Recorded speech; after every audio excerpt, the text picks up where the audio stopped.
وبيبدأ فيلمنا في ملهى ليلي، وبنشوف سوني وهو بيحاول يغازل البنت بتاعة البار وبيتعرف عليها وبيعرف ان اسمها ريتا. وبنشوف واحد اسمه مايكل وبيكون موجود في نفس الملهى، وفي شخص كمان وبيكون جايب له بنات للمتعة، ولكن بيكون في واحدة منهم تعبانة ومايكل بيتضايق وبيقول لهم ان انتوا لازم تاخدوا البنت اللي تعبانة دي وتمشوا من هنا. وساعتها بنشوف الشخص اللي مشغل البنات دول وهو بيضرب البنت اللي بتكون تعبانة علشان هو كده بيكون خسر فلوس. وبنشوف ريكاردو اللي بيكون زميل سوني وبيمشي ورا الناس اللي اخدوا البنت التعبانة علشان يعرف هم هيودوها فين. وبنشوف الناس اللي مشغلينها وهم بيضربوها، ولكن فجأة تليفون سوني بيرن وبيكون اللي بيكلم واحد اسمه الونزو، والونزو بيقول ان هو مش عارف يتكلم وبيطلب منهم ان هم يخلي بالهم من ريتا وبتكون مراته، وبيكون صوته خايف وبيقول له انا ما عرفتهمش اي حاجه عنك ولا عن العمليه. وساعتها سوني بيتكلم مع ريكاردو وبيحكي له اللي الونزو قاله له، وريكاردو بعدها بيحاول ان هو يتصل بريتا مراته، ولكن الانسر ماشين بترد عليه وبيعرف انها مش في البيت او حاجه حصلت لها. وبيتصل سوني بالاف بي اي واللي بنعرف ان اسمه الحقيقي كروكيت، وانه تابع لقوات الاف بي اي الخاصه بولايه ميامي. وبيطلب من الاف بي اي ان هم يوصلوه بالضابط المسؤول عن عمليه الونزو،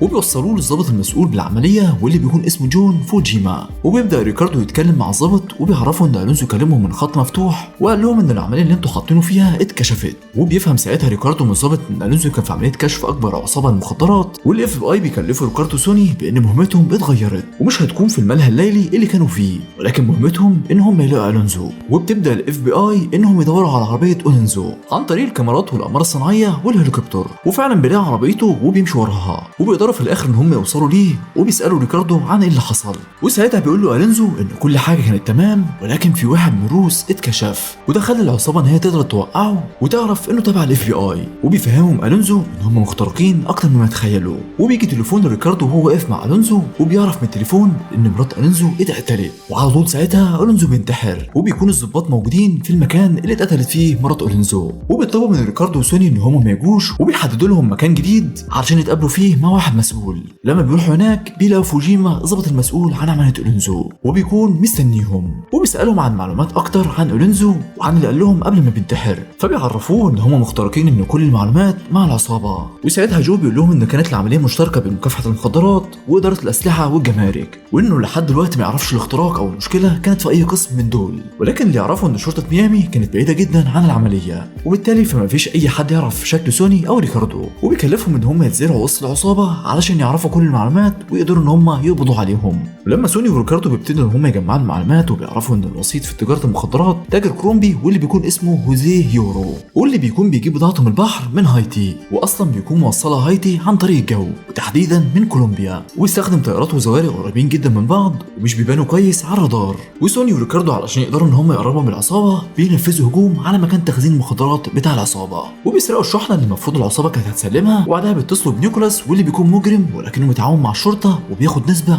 مع كل مساعده، وبيطلبوا منه ان هو يساعدهم علشان يدخلوا وسط عصابه هوزيه، ولكن نيكولاس بيكون خايف جدا وبيقول لهم ان ده راجل شرس جدا وان دي هتكون مخاطره، وبيضغطوا عليه وبيفكروا ان هم يدوا له 15% على 3 قواضي اللي عملها قبل كده، وبيفكروه كمان ان كل حاجه في كل مره بتمشي بالظبط زي ما ريكاردو وسوني بيعرفوه. ولما بيفضلوا يهددوه بتاريخه الاجرامي بيضطر ان هو يوافق، وبيبدا ريكاردو وسوني بانهم ياخدوا الهويات الجديده بتاعتهم واللي بيكون المفروض فيها ان ريكو اتحكم عليه قبل كده بتهمه الاعتداء، وسوني كان مع المارينز، وانه من شيكاغو واتسجن قبل كده بتهمه تهريب الاسلحه، وانهم كمان اتقابلوا في خليج بوليكان. وبيسافر ريكاردو وسوني وبيقابلوا شخص بيفضل يتكلم معاهم كتير وبيستفسر منهم عن كل حاجه تخصهم، وبيعرفهم على كل حاجه عن شغلهم وطريقه نقل المخدرات. وبيعرف ريكاردو وسوني ان الحموله بتاعت العصابه بتتنقل من نيويورك عن طريق فلوريدا وبيكون بعيد عن ميامي، وبيعرف ساعتها ريكاردو وسوني ان الشحنه اللي هم سرقوها هي دي اصلا كانت بتاعت ميامي، وبيرتبوا لهم مقابله تانية وبيحددوا لهم مكان المقابله، ولكن بيسيبوهم يفضلوا 4 ساعات مستنيينهم، ولما بيزهقوا بيكونوا هيمشوا،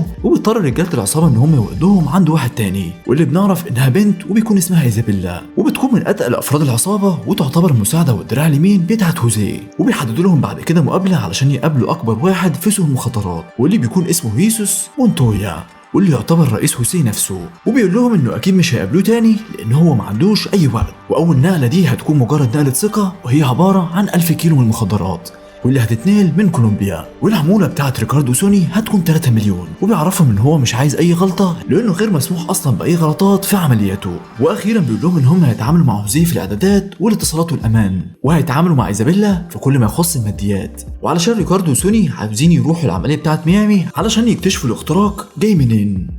ويحاولوا ان هم يقبضوا على العصابه كلها، وبيطلعوا البضاعه اللي كانوا سرقوها قبل كده وبيودوها العصابه، وبيقول لهم ان هم قدروا ان هم يمسكوا الناس اللي سرقوا البضاعه دي قبل كده. ولما ايزابيلا بتقول لهم عاوزين كام قصاد البضاعه دي، بيقول لها ريكاردو وسوني ان دي طريقه اللي بيبنوا بيها العصابه حسن نيتهم، وبيعرفوها ان هم مش عايزين اي فلوس. وساعتها بيحصل اللي كانوا بيتمنوه، وايزابيلا بتكلفهم بالمهمه بتاعه ميامي، وبتبدا بعدها علاقه اعجاب وحب بين سوني وايزابيلا، وبيروحوا يسهروا مع بعض وبيقضوا وقت طويل وجميل.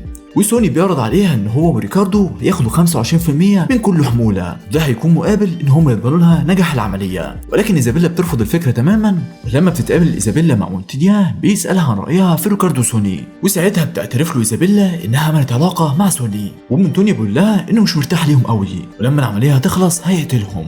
وبنحس ان ايزابيلا خافت على سوني، ولكن بتقول لمونتينيا اعمل اللي انت شايفه في مصلحه شغلنا. وبتروح الاحداث لكولومبيا وبنشوف اجتماع مع هوزيه، وبيكلف ريكاردو سوني باول مهمه ليهم، وبيعرفهم انها هتكون في سفينه شحن ماليزيه موجوده في بنما، وان فيها مخدرات تخصهم، وبيكلفهم ان هم ينقلوا منها 4 طن لميامي ويحتفظوا بيهم لحد ما تيجي لهم معلومات جديده. وبيقدر ريكو وسوني بانهم يرتبوا مقابله مع فوجيما الضابط المسؤول عن العمليه، والضباط ساعتها بيكونوا عاوزين مهمه تقف لحد كده، ولكن ريكو وسوني بيقول لهم ان احنا وصلنا للي محدش وصل له قبل كده، وعاوزين نجيب الراس الكبيره ونعرف كل التفاصيل لنا للمخدرات، مش مجرد بس ان احنا نعرف مين اللي اخترقنا. وقبل تنفيذ العمليه بوقت قصير بتظهر لنا الشخصيات اللي قتلوا مرات اولونزو واللي كانوا بيطردوه في اول الفيلم، وبيقدروا ان هم يخطفوا حبيبه ريكاردو ويسموهم على البضاعه. وبنعرف ان الاشخاص دول جزء من عصابه هوزيه، وانهم بيعملوا كده علشان شاكين في سوني وريكاردو، وخصوصا ان سوني وريكاردو بيكونوا عاوزين ينقلوا بضاعه بطريقتهم، مش موافقين على طريقه العصابه. وبتبدا العصابه ان هي تضغط على ريكاردو بحبيبته واللي بنعرف ان اسمها ترودي، وبيقدر ريكاردو ان هو يتواصل مع القياده، وبيعرفهم ان العصابه عاوزين يغيروا طريقه التسليم ومراقباهم باستمرار. ومش بس كده، لا وكمان خاطفين حبيبته. وبتصل سوني بايزابيلا واللي بتكون موجوده في جنيف، وبتعرف سوني ان مونتيان عاوز يقتلهم، وعلى طول بتقدر القياده ان هي تحدد المكان اللي مخطوفه فيه حبيبته.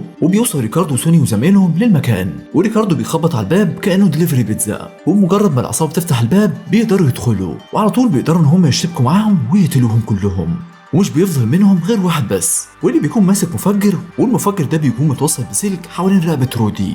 ولكن زميلة ريكاردو بتقدر ان هي تضرب طلقه باحترافيه وبتخلي ايده ما تتحركش بعد ما يموت، والقنبله مش بتنفجر. ولما الناس تبع هوزيه بيبلغوهم باللي حصل، بيتصل هوزيه على شريحه كانت موجوده جوه الكاميرا في المكان، وبنعرف ان الكاميرا دي جواها متفجرات. وفعلا المكان كله بينفجر، وبتتصاب حبيبه ريكاردو اصابات جامده، وبتتنقل المستشفى، والدكاتره بيبلغوا ريكاردو ان حالتها سيئه جدا وانها كمان في غيبوبه. ولما مونتيا بيعرف كمان باللي حصل وان بضاعته كمان ما وصلتش وانها اتاخدت، بيتكلم مع هوزيه، واللي بيقول ان افضل طريقه ان هم يقدروا يضغطوا بيها على سوني هي ايزابيلا. وبيتصل هوزيه بسوني واللي بيقول ان احنا خلاص اخدنا البضاعه وعاوزين علشان نديها لك 12 مليون دولار، وعلشان نضمن ان العمليه تنجح عاوزينك انت اللي تيجي امريكا بنفسك علشان تاخد البضاعه. وهوزيه مش بيكون قدامه حل تاني غير ان هو يوافق، وبيبلغ سوني قيادته ان هوزيه هيكون موجود في امريكا بنفسه علشان يقدر انه يرجع بضاعته.